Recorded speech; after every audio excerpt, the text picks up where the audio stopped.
अब हम पढ़ते हैं मुग़ल के बारे में। मुग़ल भारत में के शासन में बहुत ही महत्वपूर्ण भूमिका निभाए थे। तो ये जो मुग़ल थे वो मंगोलियों और तुर्कियों का मिश्रण है मुग़ल। और मुग़ल में सबसे पहले भारत में जो शासन स्थापना किया था वो था बाबर।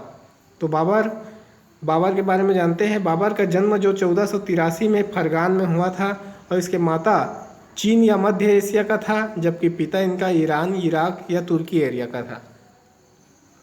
मध्य एशिया में इसके माता चंगेज खां वंश का था और जो कि संहार करने वाला था। चंगेज खां उसी रूप में जाना जाता है। जबकि पिता ईरान, इराक, तुर्की का था और तैमूर जो लंग है, तैमूर लंग बोला जाता है, उसी के वंश का था। तो ये दोनों जो था शासक उस समय बहुत ही महत्वपूर्ण था, बहुत ही फेमस था और शक्तिशाली था, पर भारत में नहीं था। अब देखते हैं 1494 में फरगना की गद्दी पर बैठा और 1504 में काबुल पर इसने अधिकार कर लिया और पादशाह की उपाधि धारण किया था अपने पैतृक स्थान मिर्जा में। भारत पर इसने प्रथम आक्रमण 1519 में बाजौर में किया, पर वो इतना महत्वपूर्ण नहीं था। यूसुफजई जाति के विरुद्ध किया था। बारूद का उपयोग इसने उसी समय पहली बार किया। इसको भारत में आने का निमंत्रण पंजाब के सूबेदार दौलत खां ने दिया था। साथ में इब्राहिम का स्वयं का चाचा आलम खां ने दिया था। साथ में राणा सांगा ने भी दिया था। बाबर ने स्वयं बाबरनामा लिखा है, इसमें राणा सांगा ने भी बुलाया था, इस बात का चर्चा है। इसी बाबरनामा को ही तुजु के बाबरी कहा जाता है, जो तुर्की भाषा में लिखा हुआ है। बाबर द्वारा लड़े गए युद्ध को देख लेते हैं। सबसे पहला युद्ध इसने पानीपत फर्स्ट का युद्ध लिया, जो महत्वपूर्ण बड़े युद्ध है उसके बारे में बात कर रहे हैं। पानीपत का प्रथम युद्ध 21 अप्रैल 1526 को इब्राहिम लोदी के साथ लड़ा और इब्राहिम लोदी हार गया और दिल्ली और आगरा पर इसका कब्जा हो गया। यह युद्ध बहुत ही महत्वपूर्ण था, क्योंकि इस युद्ध में ये लोग तुगलका प्रणाली अपनाया, तोपखाना का उपयोग किया। जब ये युद्ध हो रहा था तो उस समय प्रत्यक्षदर्शी गुरु मानक देव था उस समय। काबुल वासियों को इसने इस जीत के खुशी में चांदी का सिक्का बांटा, जिससे वहाँ के लोगों ने इसे कलंदर की उपाधि दिया। हुमायूं ने बाबर को कोहिनूर का हीरा दिया था। हुमायूं ने, जो कि बाबर का बेटा था, उसने बाबर को कोहिनूर का हीरा दिया था। अब हम देख लेते हैं बाबर के द्वारा दूसरा युद्ध, खानवा का युद्ध कहलाता है। 16 मार्च 1527 अगले साल लड़ा गया, जिसमें इसने राणा सांगा को हरवा दिया और बाबर ने इस युद्ध में जिहाद का नारा दिया था और इसने उपाधि गाजी का लिया जब इसने खानवा के युद्ध में राणा सांगा को हरवाया। उसके बाद आता है तीसरा चंदेरी का युद्ध, जो कि 29 जनवरी 1528 एक साल बाद किया और इसमें मेदिनी राय को हरवा दिया। उसके बाद आता है चौथा घाघरा का युद्ध, जो कि 5 अप्रैल 1529 को एक साल बाद पुनः हुआ। तो इसमें बंगाल, बिहार की सेना एक साथ मिलकर लड़ी थी, फिर भी उसको हरवा दिया। इसकी मृत्यु 1530 में आगरा में हुआ और आगरा के आराम बाग में इसको दफनाया, लेकिन बाद में इसको काबुल के भारत के बाहर ले जाने वाला है ना, दफना दिया, बाहर काबुल में दफना दिया। तो भारत में बाहर जाने वाला पहला था। उसके बाद जहांगीर को भी लाहौर में भारत के बाहर अपनाया और उसके बाद बहादुर शाह जफर, इसको भी भारत के बाहर रंगून में दफनाया था। तो इस प्रकार ये बाहर दफनाए जाने वाले शासक थे। इनकी बाबर की बहुत ही महत्वपूर्ण कार्य है या रचना है, उसको देख लेते हैं। इसके समय में काव्य संग्रह, दीवान बनाया गया। इस मुंबई यान की रचना हुआ। रिसाल ए उसज या खत ए बाबरी की लिखा गया।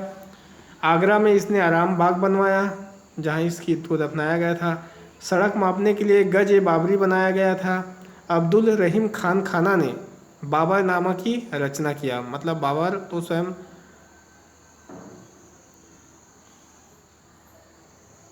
बाबरनामा की रचना नहीं किया, बाबर नामा को फारसी में अनुवाद किया, क्योंकि बाबर नामा तो स्वयं लिखा था, और इंग्लिश में इसको बेवरिज ने किया था ट्रांसलेट। अब हम देखते हैं दूसरा नंबर में है हुमायूं। हुमायूं जो था अफगानी जो थे शेर शाह उसके समकालीन था। ये 1530 को अपना राज्य अभिषेक करवाया और 1556 तक शासन किया, पर बीच में अभी देखेंगे क्या हुआ। राज्य अभिषेक ये आगरा में करवाया था। इसके बहुत से भाई थे, जिसमें से मुख्य था, जिसमें इसका जो साम्राज्य विभाजन हुआ था कामरान, अस्करी और हिंदाल, इसमें इसका साम्राज्य बढ़ गया था। ये जब कालिंजर अभियान 1531 में किया तो इसने गुजरात के बहादुर शाह, उस समय शासक था,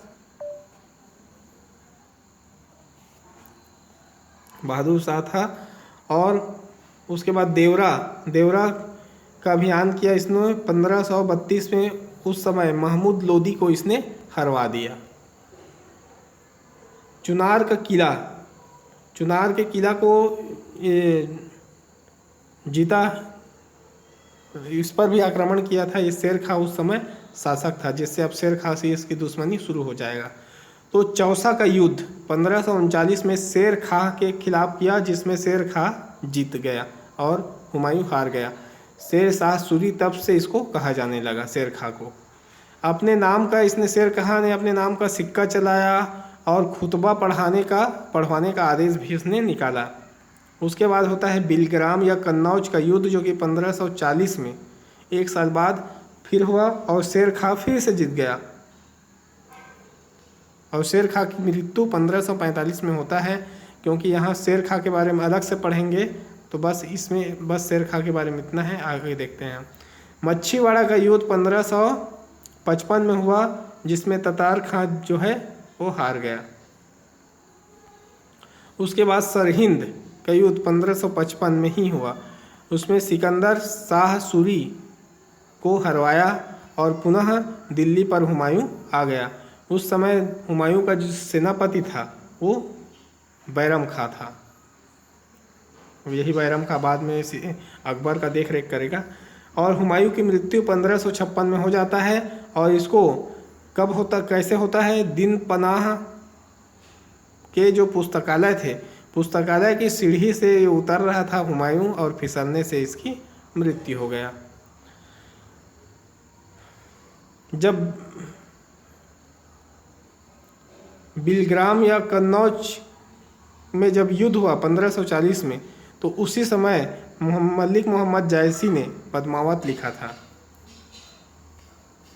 उसके बाद हम देख लेते हैं शेर शाह सूरी के बारे में। शेर शाह सूरी अपने आप को शेर खां कहता था। 1540 से 45 तक इसने 5 साल बाद शासन किया, क्योंकि ये बीच हुमायूं के शासन का बीच है, तो हुमायूं को हरा के शासन किया था। ये दूसरा अफगानी था। पहला अफगानी कौन था देखेंगे हम दिल्ली सल्तनत में, और इसके समय में था फरीद ने शेर मारने के कारण इसको शेर खां, फरीद को शेर खां भी कहते थे।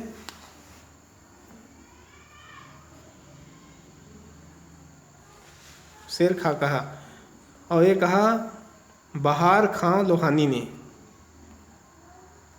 देखेंगे इसको शेर खां कौन है, शेर शाह सूरी है कि फरीद है। इसके पिता का नाम हसन खां था, जौनपुर के जागीरदार थे।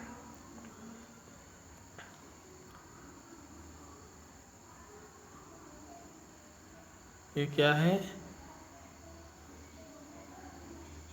गखरों से युद्ध या कुछ है इस तरीके से युद्ध किया 1541 में, और उसी में निर्माण किया रोहतासगढ़ का किला। मुगलों के प्रिय थे लोग, गखरों से युद्ध किया था तो ये गखर लोग। उसके बाद बंगाल का विद्रोह होता है 1541 में। उसका सूबेदार खिजर खां रहता है, जो कि हार जाता है। फिर उसी के बाद बंगाल का विभाजन हो जाता है, और उसके इकाई रहता है सिकदार, जो कि नियंत्रण होता था अमीन ए बंगला का। सिखादार अमीन बंगला पर नियंत्रण रखते थे। मालवा 1542 में यहाँ शासन कर रहा था कादिर शाह और इसने भी आत्मसमर्पण कर दिया। रायसीन 1543 में पूरनमल था, इसने भी ये भी हार गया। और मालदेव से युद्ध किया जोधपुर से। और कालिंजर अभियान, ये महत्वपूर्ण है, कालिंजर अभियान शेरशाह सूरी ने किया 1545 में, और उस समय किरत शाह शासन कर रहा था। 6 माह का घेरा डाला था 1545 में। उक्का नामक आग्नेयास्त्र के प्रयोग कर रहा था ये, जिसमें से के बारूद निकला, जिससे शेर खां की मृत्यु हो गई। तो ये बारूद से के कारण मरे थे शेर खां, इस बात को याद रखना है। इसका जो शासन था उसमें 4 विभाग था। दीवान वजारत लेखा विभाग, दीवान आरिज सेना विभाग, दीवान रसातल विदेश विभाग, दीवान इंसा सुल्तान की सूचना देने वाला। इसके समय में जिला को सरकार कहते थे, तहसील को परगना कहते थे। सूत चांदी के सिक्के को रुपया कहते थे, जो कि 180 ग्रेन के थे। तांबे का दाम बनता था, जो कि 380 ग्रेन का था। और ये दोनों जो था नाम पद, नाम लिखा करते थे अपने पद, और साथ में टकसाल की जानकारी। इसने सड़क बनाया सोनार गांव बंगाल से अटक पंजाब तक। इसने आगरा में बुरहानपुर तक बनाया, आगरा से जोधपुर व चित्तौड़गढ़ तक बनाया, लाहौर से मुल्तान तक बनाया। इसने 1700 सराय बनाया। बिहार का नाम इसने पटना रखा, पहले बिहार था उसको पटना कहा जाने लगा। स्वयं का मकबरा इसने सासाराम में बनवाया। और पानीपत के द्वितीय युद्ध में 1556 में, जो कि हेमू जो था वो किस अकबर के साथ लड़ा, उसमें अकबर के साथ देने वाला था बैरम खां, और उसको फिर इस क्षेत्र को इसमें मिला लिया गया मुगल क्षेत्र में। आप इसके बारे में और हम देखते हैं।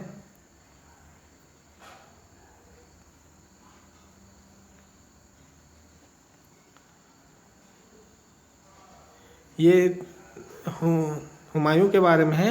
हुमायूं के बारे में और कुछ जानकारी है। यहाँ फिसलने से उसकी मृत्यु होता है, और हुमायूं की कुछ जानकारी यहाँ देख लेते हैं। अबुल फजल द्वारा उपाधि इसको इंसान कामिल दिया गया था। ज्योतिष विश्वास रखता था। सप्ताह में 7 दिन 7 रंग के कपड़े पहनता था। चित्रकार इसके समय रहते थे मीर सैयद अली और ख्वाजा अब्दुस समद। दिल्ली में सोने के सिक्के चलाए इसने। हाजी बेगम इसकी पत्नी थी। 1564 में दिल्ली में हुमायूं का मकबरा इसकी पत्नी ने बनवाया, जो कि संगमरमर से है। ये प्रथम गुंबद युक्त मकबरा है। गुलबदन बेगम जो इसकी बहन थी, उसने हुमायूं नामा लिखा है। तो ये हुमायूं के बारे में है। ऊपर में जैसे कि हमने शेर खां सूरी के बारे में पढ़ा था।